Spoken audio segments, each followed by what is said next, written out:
네, 안녕하십니까. 시선파트너즈 이세연입니다.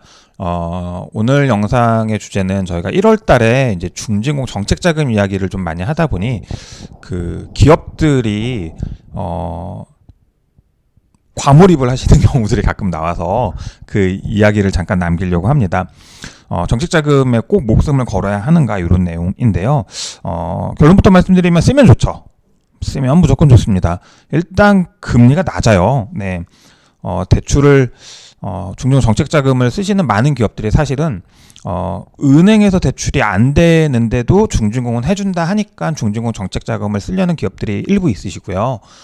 대부분은 이제 중진공 정책자금이 금리가 아무래도 시중은행 대출 등보다는 훨씬 더 좋아서 정책자금을 활용하시려는 경우들이 아무래도 좀 많습니다. 그래서 아무래도 저금리에 만기가 긴 대출을 쓰면 안 쓰는 것보다는 좋기는 한데요. 네, 올해 그 1분기 공고 나온 거 봤더니요, 기준금리가 3.2%입니다. 뭐 청년 전용 창업자금 같은 경우에 2.5% 고정금리고요. 업력 7년 미만 기업이 신청하는 창업자금 군들은 보통 이제 3.2%에서 뭐 한 0.3% 정도 금리를 우대해 주고요. 업력 7년 이상 된 기업들은 이제 3.2%를 기준으로 뭐 0.3에서 0.5% 가상금리를 붙이는 형식이라고 합니다. 그래도 신용으로 3.2% 내외의 대출을 쓸 수 있다라는 거, 그것도 억 단위로요. 굉장히 메리트가 있는 금리와 한도는 맞습니다.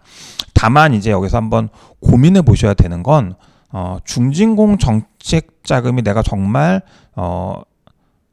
천지개벽할 만큼의 성과를 내는 자금일 것이냐, 내가 정말 인생 역전을 할 수 있을 정도의 굉장히 큰 동력이 될 만큼의 자금을 지원해 줄 것이냐, 요건 한번 고민해 보실 필요가 사실은 있습니다.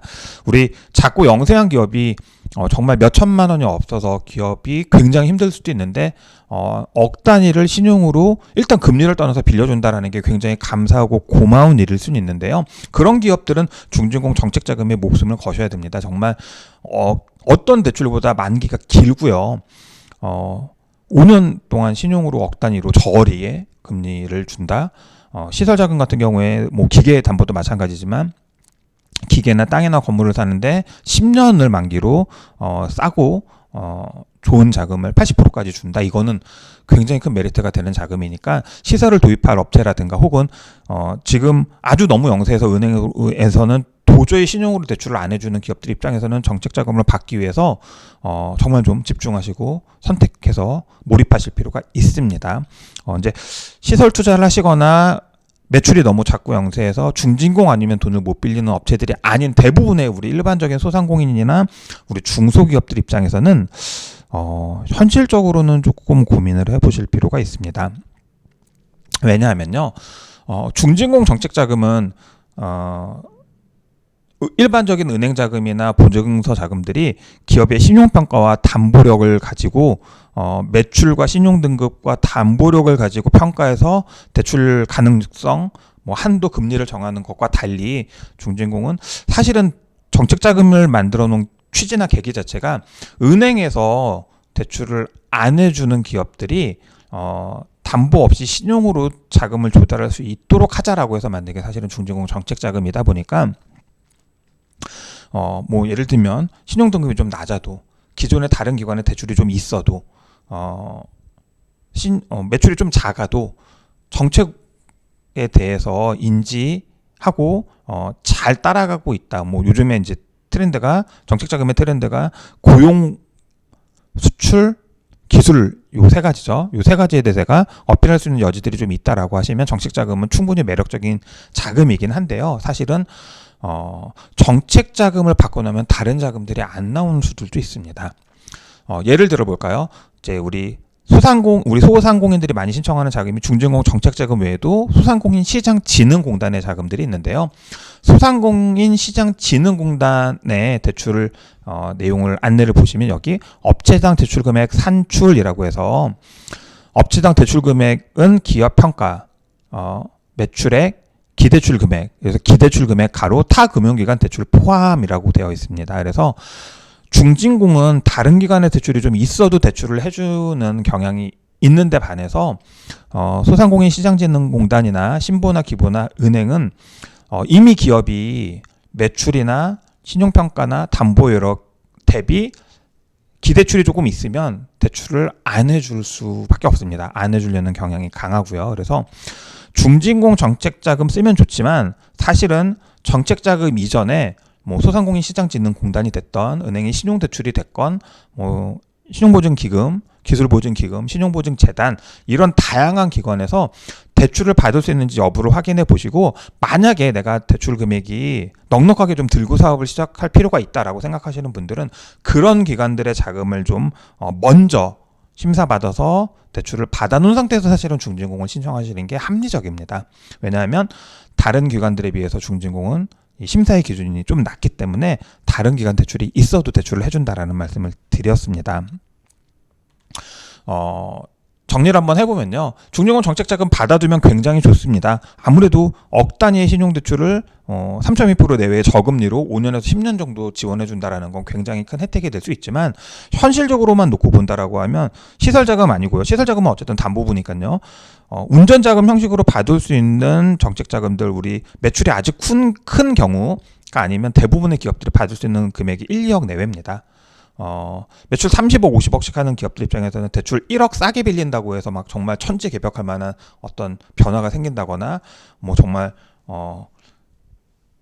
뭐 엄청난 퍼포먼스를 내는 동력이나 동기가 된다 이렇게 볼 수는 없기 때문에 정책자금 아니면 돈을 못 빌리는 기업들 혹은 땅 사고 기계 사고 건물 짓고 하시려는 분들은 정책자금을 꼭 활용하시는 게 좋습니다. 금리가 싸고 조건이 너무 좋기 때문에. 다만 그런 특수한 경우들이 아닌 대부분의 기업들 중진공도 되고 딴 데도 되는데 중진공이 싸서 좀 쓰고 싶어요 하시는 분들은 중진공이 안 됐다고 해서 너무 낙담하실 필요도 없고 중진공 아니면 세상 끝날 것처럼 하실 필요도 없다라는 말씀을 좀 드리고요. 특히나 외부에서 이제 막 정책자금 안 쓰면 큰일 날 것처럼 하고 정책자금을 막 강권하는 컨설턴트나 브로커들이 많다 보니까 정책자금 이 시즌 놓치면 막 큰일 날 것처럼 얘기하시는 분들이 있는데 사실은 정책자금 받으면 좋지만 정책자금 아니면 대출이 안 되는 기업들도 있지만 우리 대부분의 기업들은 대부분 정책자금도 되고 다른 대출도 됩니다. 그러면 다른 대출 먼저 활용해 보시고 그 다음에 중진공 정책자금을 활용하셔도 물론 예산이 너무 늦게 신청해서 소진되면 답이 안 나오지만 예산이 있다라는 가정하에서는 정책자금 신청하기 전에 은행이나 보증서 대출도 한번 충분히 확인해 보시고 우리 5인 미만 비제조업 10인 미만 제조업에 해당하시는 기업들은 소상공인시장진흥공단의 정책자금 먼저 신청하시고 그리고 정책자금을 신청하시는 게 대출의 한도를 확보하는 데는 훨씬 더 유리할 수 있다라는 말씀을 드립니다.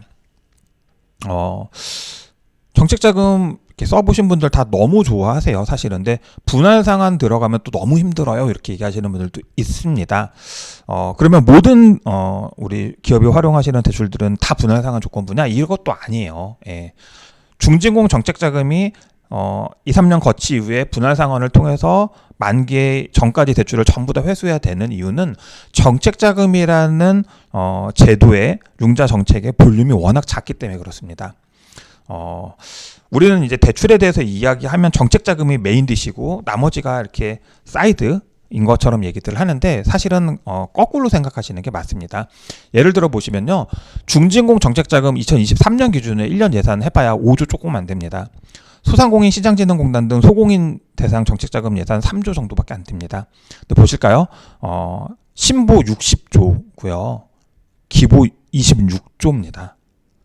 무슨 얘기냐면 결국은 우리 중진공, 소진공이 정책적인 요소로 싸게 돈을 빌려줄 수 있는 특수성이 있는 자금, 좋은 자금인 건 맞지만 사실은 금융시장에서 차지하는 포지션은 굉장히 작기 때문에 요 조금의 모든 거를 다 맞추려고 하시면 기업이 허탈해지는 경우들 혹은 이거 놓치고 나서 받는다 한들 실효성이 작아지는 경우들도 있기 때문에 기업들 입장에서는 우리 기업의 연간 예산 2, 3년짜리 사업 계획을 세우실 때는 중진공, 소진공이 아니라 은행이나 보증기관들 훨씬 더 큰 볼륨의 예산을 취급하는 곳에서 더 큰 대출을 확보할 수 있는 방법들을 먼저 고민하시고 그게 확보된다라는 가정하에 혹은 그걸 확보하신 이후에 중진공이나 소진공 싼 자금을 활용하시는 게 합리적이다라는 말씀을 좀 드립니다. 다시 한번 말씀드립니다. 운전 자금은 대부분의 기업들이 신용으로 조달하려고 하다 보니 은행에서 생으로 안 해주니 우리가 중진공 가서 받고 소진공 가서 받는다 이런 개념들이 많이 서 있는데요. 사실은 소진공, 중진공은 예산이 부족해서 전부 다 어떻게든 빨리 분할해서 갚게 하려는 정책들입니다. 그만큼 예산의 포지션이 적다라는 거죠. 그러니까 싸게 쓰는 건 맞지만 그게 사용할 수 있는 기간이나 대출 한도 자체는 협소할 수밖에 없기 때문에 기업이 장기적인 사업계획, 1년짜리 사업계획, 큰 사업계획을 세우시고 거기에 필요한 예산을 확보하려는 건 훨씬 더 많은 예산으로 훨씬 더 큰 금액의 지원, 훨씬 더 많은 한도를 지원해 줄 수 있는 은행이나 신보나 기보 쪽에다 포커스를 맞추셔서 운전자금 조달을 하시고 그거 이외에 조금 더 효율을 높이고 조금 더 싼 대출을 써보고 싶다라고 하시면 중진공, 소진공을 애프터로 염두하셔야지 중진공, 소진공을 먼저 메인 디쉬로 다루려고 하시면 기업이 자금 조달해서 거꾸로 1억은 이자 싸게 썼는데 나머지 돈을 못 빌리게 된다거나 생각보다 2년 거치 3년 분할 상환이기 때문에 운전자금 같은 경우에는요 2년 거치 3년 분할 상환하면 사실은 뭐 중진공에서 3.2%에서 받았는데 은행에서 5%에 받았다. 그럼 내가 한 2% 싸게 쓴 게 맞긴 한데 1억에 1년에 2% 싸봐야 200만 원입니다. 한 달에 18만 원 정도밖에 안 되는 돈인데 뭐 적다라는 돈이 아니라 그게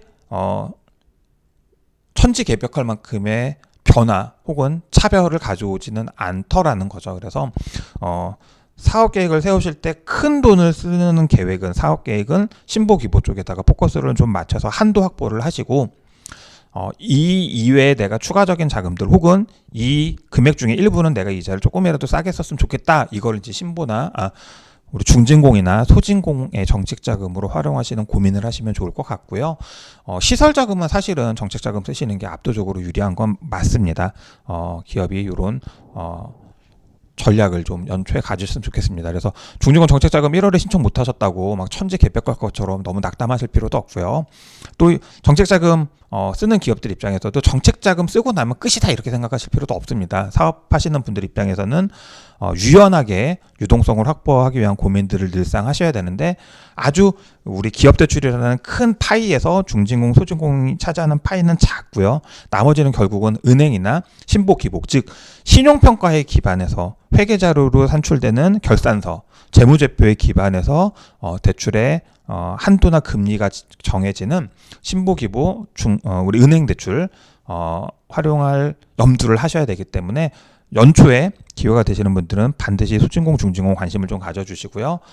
큰 대출 한도를 만드시려는 분들은 결국은 신용등급 관리를 위한 전략들을 병행하실 필요가 있다. 우리 법인은 3월, 개인사업자는 5월, 6월 달에 결산서를 어떻게 하면 더 전략적으로 더 잘 만들 수 있는지 충분히 고민하고 늘상적인 관리를 할 필요가 있다라는 말씀을 드리면서 오늘 영상을 마치도록 하겠습니다. 중진공 정책자금 이제 시작입니다. 이제 한 달 지났고요. 뭐 1월에 신청 못하면 세상 끝나는 거 아니라고요. 저희가 누차 여러 번 말씀드렸기 때문에 정책자금이 우리 사업에 도움이 될지 좀 고민해 보고 싶은 분들 한번 전화 주시면 저희가 허심탄회하게 상담 드릴 수 있도록 상담의 기회 제공하도록 하겠습니다.